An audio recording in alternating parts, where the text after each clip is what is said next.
मात्र 11 दिनों में मिडिल ईस्ट के एक मुस्लिम देश सीरिया में तख्ता पलट हो गया। सीरिया के राष्ट्रपति बशर अल असद को अपना देश छोड़कर मॉस्को भागना पड़ा। जिस सीरिया में कभी असद खानदान का बोलबाला था, आज वहां उनके परिवार का कोई नहीं बचा। आपको बताऊं तो ये वही देश है जहां कभी इस्लामिक आतंकवाद का गुट आईसिस ने अपना गढ़ बना रखा था। वही आईसिस जो पूरी दुनिया में कट्टर इस्लामिक आतंकवाद को प्रमोट करने में लगा हुआ था। आज सीरिया की करीब 75% आबादी मुस्लिम है, गरीब है और उचित संसाधनों से मोहताज है। लेकिन शायद आपको पता ना हो कि यही सीरिया एक वक्त पर मुस्लिम की बजाय ईसाई देश हुआ करता था। जैसे भारत में हड़प्पा जैसी शानदार सभ्यता थी, वैसे ही सीरिया की भी अपनी एक बहुत पुरानी सभ्यता हुआ करती थी, जिसके बारे में लोगों को 1960 में जाकर पता चला।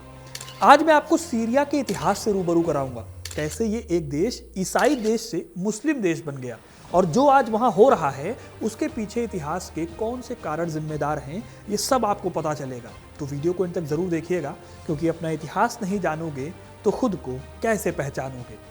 दोस्तों, वीडियो में आगे बढ़ूं उससे पहले मैं चाहता हूं कि आप शॉप नाउ पर क्लिक करके सोल्ड स्टोर की ये बहुत ही इंटरेस्टिंग हुडीज को ट्राई करो, जो कि सर्दियों में आपके लुक को और बेहतर बना सकता है। खैर, कहानी में आगे बढ़ते हैं।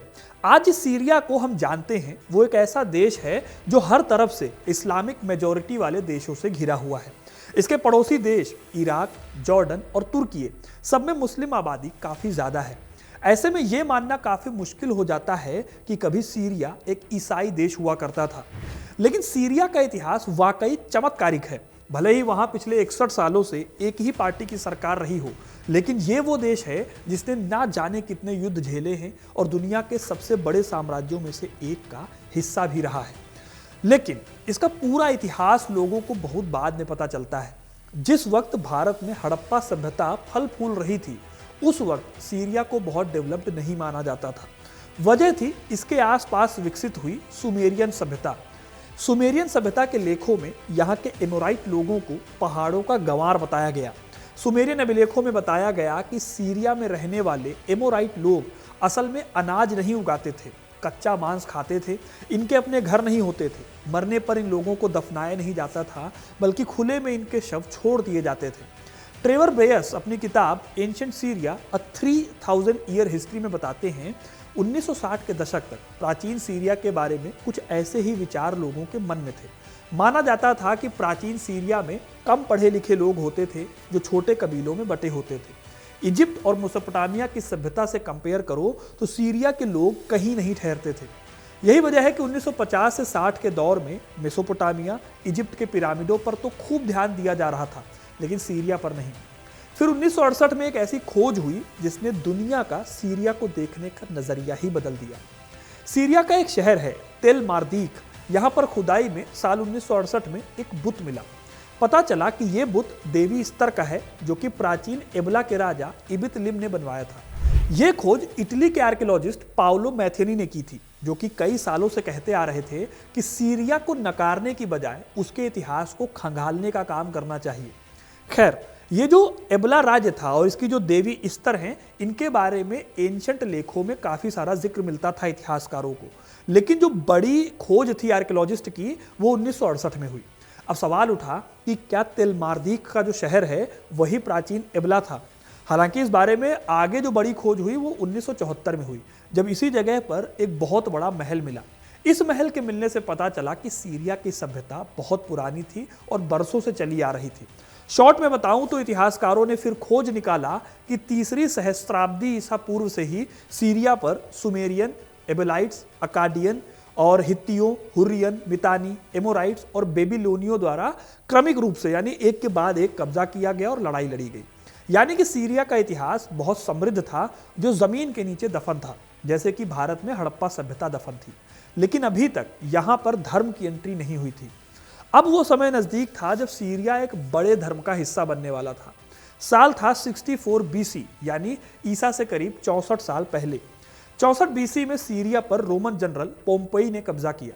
उनके कब्जे ने सीरिया में कई बदलाव किए। सीरिया में बड़े पैमाने पर इकोनॉमिक और कल्चरल तरक्की हुई। और इसी दौर में एंटियोच जैसे बड़े शहर भी उभरे, जिसे पोम्पोई ने अपनी राजधानी भी बनाया। यही नहीं, रोम और अलेक्जेंड्रिया के बाद एंटियोक जो है वो रोमन साम्राज्य का तीसरा सबसे बड़ा शहर बन गया। सीरिया की बड़ी और समृद्ध आबादी ने इसे विशेष रूप से दूसरी और तीसरी शताब्दी के दौरान सबसे इंपॉर्टेंट रोमन स्टेट्स में से एक बना दिया। अब दोस्तों, यही वो दौर भी था जब यहां पर प्रॉपर एक धर्म की एंट्री होती है, ईसाइयत की। यानी सीरिया इस समय तक ईसाई देश बन चुका था। रोम के सेवरन राजवंश के टाइम पर सीरिया के कई रईस रोम साम्राज्य के प्रशासन में शामिल थे। यही नहीं, रोम के एक सम्राट जिनका नाम था फिलिप द अरब, वो भी सीरिया से ही जुड़े हुए थे। सीरिया की शहाबा शहर में उनका जन्म हुआ था। तीसरी शताब्दी में 244 से 249 ईस्वी तक उन्होंने यहाँ शासन किया। चौथी शताब्दी के आखिर में यानी 395 ईस्वी में रोमन साम्राज्य दो हिस्सों में बंट जाता है, एक वेस्टर्न रोम और दूसरा ईस्टर्न रोम या बाइजेंटाइन। तो सीरिया जो है वो बाइजेंटाइन का हिस्सा बना रहा। सीरिया बाइजेंटाइन साम्राज्य के सबसे इंपॉर्टेंट एरियाज में से एक था। इसकी स्ट्रेटेजिक इंपॉर्टेंस थी। 609 और 628 के बीच ईरान के सैसनिड लोगों ने इस पर कब्जा कर लिया था, लेकिन फिर सम्राट हरक्यूलिस ने इसको दोबारा जीत लिया।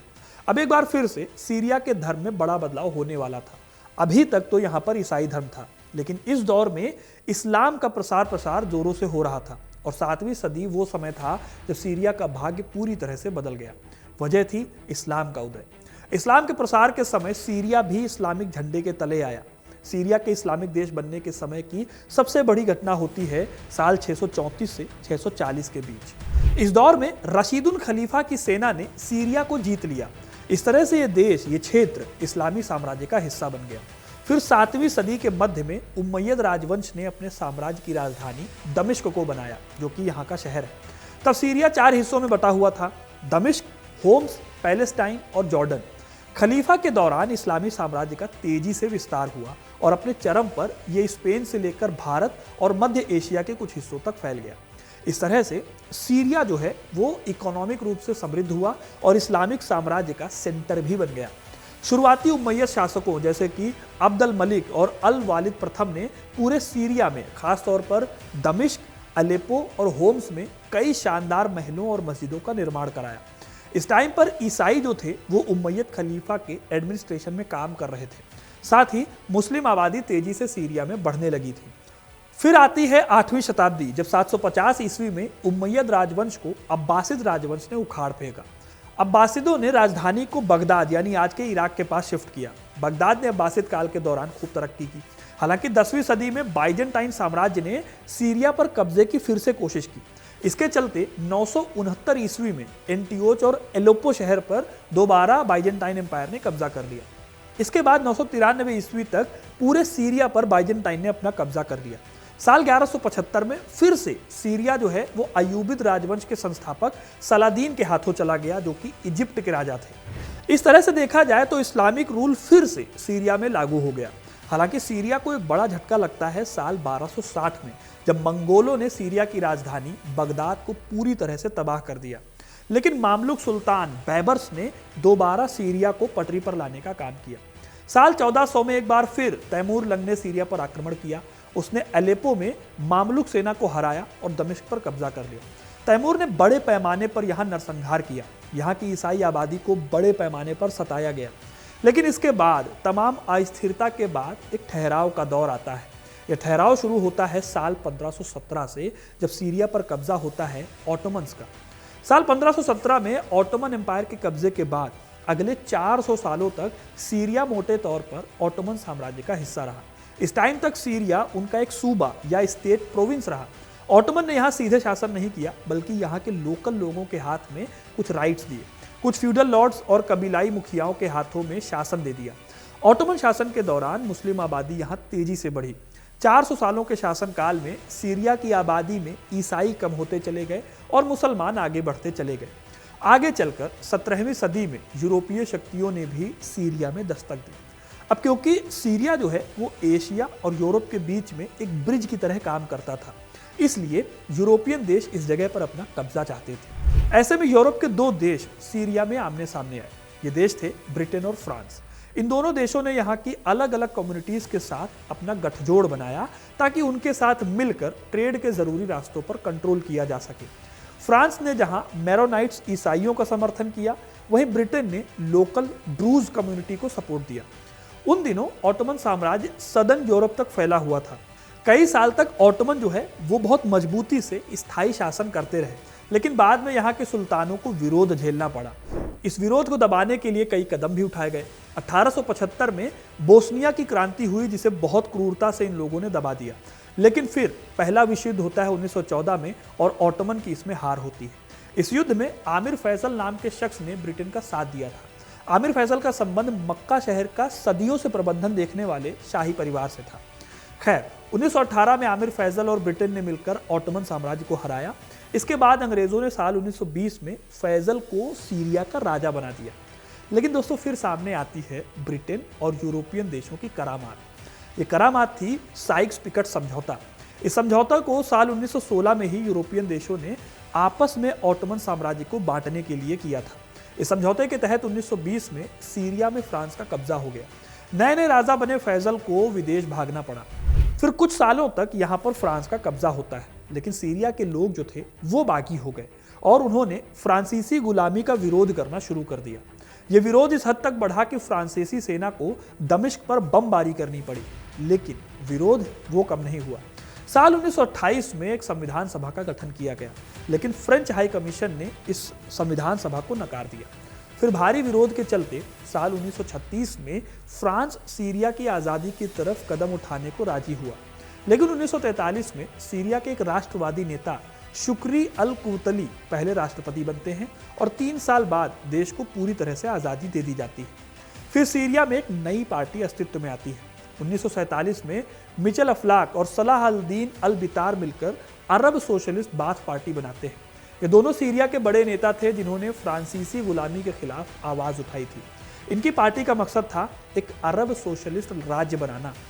यह पार्टी साल 1963 में सीरिया की सत्ता संभालती है और बाथ पार्टी का राज यहाँ पर हमेशा चलता रहा, जब तक कि इस साल 2024 में विद्रोहियों ने सीरिया पर कब्जा नहीं कर लिया। दरअसल बाथ पार्टी सिर्फ पॉलिटिकल पार्टी नहीं थी, बल्कि इसकी अपनी सेना थी। तो साल 1963 के मार्च में बाथिस्ट सेना ने सीरिया की सत्ता को अपने हाथ में ले ली। 1969 में हाफिज अल असद को एक विद्रोह के बाद सीरिया का रक्षा मंत्री बनाया जाता है। फिर इसके 1 साल बाद ही इजराइल के खिलाफ 6 डे वॉर होता है। इस युद्ध में इजराइल की सेना ने सीरिया की एयरफोर्स को लगभग तबाह कर दिया। सीरिया का जो गोलन हाइट्स का इलाका था वो इजराइल के कब्जे में चला गया। इसके 3 साल बाद हाफिज अल असद एक तख्ता पलट करते हैं और राष्ट्रपति नूर अल-दीन अल-अताशी को गद्दी से हटा देते हैं। इसके बाद 1973 में राष्ट्रपति अल असद एक ऐसा नियम लेकर आते हैं जिसने दुनिया को बता दिया कि सीरिया अब ईसाई देश नहीं बल्कि मुस्लिम मुल्क हो चुका है। नए नियम के तहत असद ने संवैधानिक तौर पर जरूरी कर दिया कि सीरिया का जो भी प्रेसिडेंट होगा वो मुस्लिम ही होना चाहिए। अब ये तो हो गई एक ईसाई देश के मुसलमान बनने की बात। अब जानते हैं कि आज की कंडीशन में सीरिया पहुंचता कैसे है। तो दोस्तों, जो 1973 में कानून लाया गया उस फैसले का खूब विरोध हुआ, लेकिन असद की सेना ने इस विरोध को कुचल दिया। फिर 1973 में जनता का दिल जीतने के लिए सीरिया ने इजिप्ट के साथ मिलकर इजराइल के खिलाफ जंग लड़ी, लेकिन हुआ ये कि जो गोलन हाइट्स का इलाका था वो वापस नहीं मिल सका। फिर 1980 में ईरान में इस्लामिक क्रांति हुई। ईरान के शासक अयातुल्लाह खोमेनी ने क्रांति के निर्यात की बात कही, यानी कि दूसरे देशों में भी इस्लाम का प्रसार होगा। इस क्रांति की आंच सीरिया तक भी पहुंचती है। 1982 में सीरिया के हामा शहर में सीरिया के खिलाफ बहुत बड़ा विद्रोह हुआ।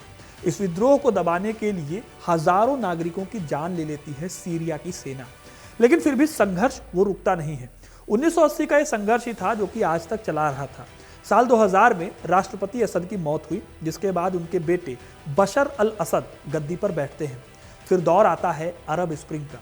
यह विद्रोह था अरब के देशों में मौजूद राजशाही को खत्म करने का। मिडिल ईस्ट के देशों में गरीबी और भ्रष्टाचार के साथ साथ तानाशाही का विरोध होना शुरू हुआ। इजिप्ट, यमन और लीबिया के साथ साथ सीरिया में भी इसका असर दिखा और सीरिया में गृह युद्ध यानी सिविल वॉर जैसे हालात हो गए। इसी विद्रोह की चिंगारी थी जिसने सीरिया में अभी हाल ही में तख्ता पलट किया था। अरब स्प्रिंग का आप इसे आखिरी दौर समझ सकते हैं जिसमें सीरिया चपेटे में आया। तो दोस्तों, ये थी कहानी पूरी सीरिया के एक ईसाई देश से मुसलमान देश बनने की और कैसे आज की कंडीशन वहाँ पर आज के टाइम पर चालू है। अब आपको ये कहानी कैसी लगी कमेंट करके जरूर बताइएगा। वीडियो को लाइक और शेयर करना ना भूलें और ऐसी इंटरेस्टिंग कहानियों के लिए, इतिहास से जुड़े रहने के लिए हिस्ट्री कनेक्ट को सब्सक्राइब जरूर करें। धन्यवाद।